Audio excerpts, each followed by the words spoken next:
The tray rattled in her hands, not because it was heavy, but because she could feel 30 pairs of eyes drilling into her back. Lieutenant Commander Arya Vale, once the most feared pilot in her squadron, now moved quietly between rows of decorated officers as if she were invisible. If anyone had told her 2 years ago that she'd be serving coffee at a conference instead of flying, she'd have laughed. But that was before everything changed. Before the mission that took her wings, and nearly took her life. Arya set a cup down in front of a captain who didn't bother to look up. He kept talking over her as though she were part of the furniture. She stepped back and dusted off her borrowed catering apron. She wasn't military anymore, not officially. A medical discharge had seen to that. And while she wasn't ashamed of honest work, there was always a sting in her chest when she walked near the uniforms she had once worn with pride. She exhaled slowly, forcing her heartbeat back into a steady rhythm. Just get through the day, she told herself. Get paid, go home, and stop thinking about all the things that could have been. The heavy doors opened at the far end of the hall, and a hush fell. Admiral Torrin Hale, the legendary commander of the Pacific Air Wing, stepped in with the calm authority of someone who'd seen more battles than anyone in the room combined. Conversations paused, backs straightened, and suddenly every officer who had ignored Arya sat, alert and reverent. Arya kept her head down. She had served under Hale once, years ago. But he wouldn't remember her. Not now, not like this. Hale reached the podium, set down his papers, and glanced around the room. His gaze froze, right on her. Arya stiffened. He couldn't possibly be looking at her. She turned slightly, pretending to adjust the tray, but when she looked up again, the Admiral was still staring, sharp, assessing, almost stunned. And then, in a voice that carried across the hall with unmistakable certainty, he spoke. Spectre. The tray slipped from Arya's hands. Cups shattered on the floor, echoing through the silent room. Every head turned. Conversations died. Someone whispered, Spectre. The Spectre. Arya's stomach twisted. That call sign had once meant something. Fearless, unstoppable, the pilot who could fly through a battlefield like a ghost and come out untouched. But that was before the crash. Before the fire. Before surgeons told her she'd never fly again.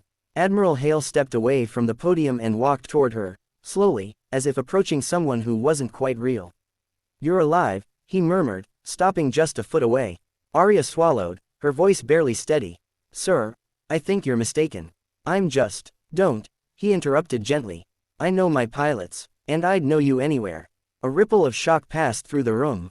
Hale's eyes moved to her wrist, where faint burn scars disappeared under the sleeve of her shirt. Recognition deepened in his expression, not pity, but something sharper. Respect, pain, and something like guilt. You saved my son, he said, voice low enough only she could hear. Arya blinked. She hadn't known. She had only known she'd pulled a downed pilot from a burning wreck during an ambush, just minutes before her own jet went down. Before everything ended, a captain nearby cleared his throat. Sir, she's serving as civilian staff. She's not. Hale snapped around. She is Lieutenant Commander Arya Vale, call sign Spectre. She flew missions half of you wouldn't survive the briefing for. His voice rose. And she is the reason my son is breathing. The room fell absolutely still. Arya felt heat rise to her cheeks, not pride, but discomfort. She hated attention, always had. But what shook her wasn't the recognition. It was the realization that the Admiral knew the truth she'd tried hard to bury. She hadn't quit. She hadn't failed. She had simply been broken. And she had let the world convince her that broken meant useless. Hale turned to her again. Walk with me, he said quietly. Reluctantly, Arya followed him into a side corridor. When the door closed behind them, he faced her. Why didn't you tell anyone you survived? He asked. I didn't think it mattered, she whispered. I'm grounded. I can't fly. All I can do now is serve coffee and try to live with it. A shadow crossed his face. Your wings were never just about flying. Arya looked away. That's easy for you to say. No, he replied firmly. It isn't. For a moment, he hesitated.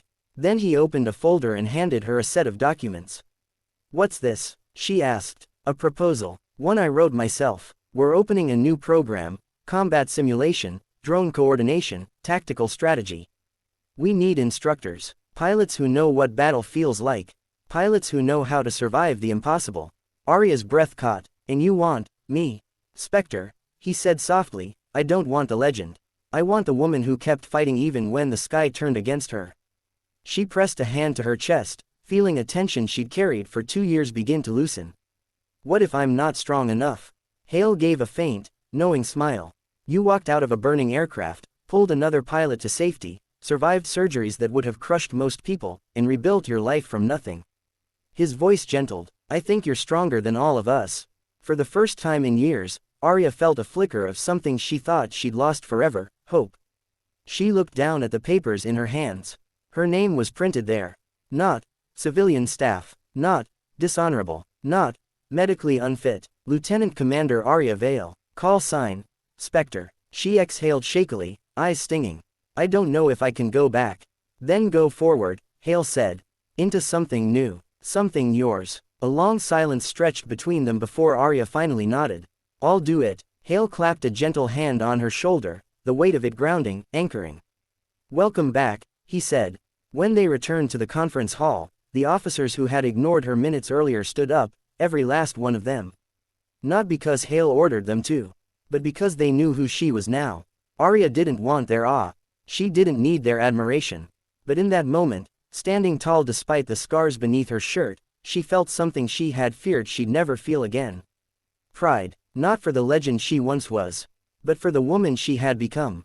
And as she stepped out of the hall, leaving the tray and apron behind, she whispered her call sign under her breath, not as a memory, but as a promise. Spectre, back in the fight. And for the first time since the crash, the world felt open again. Ready, waiting, just like the sky she once commanded.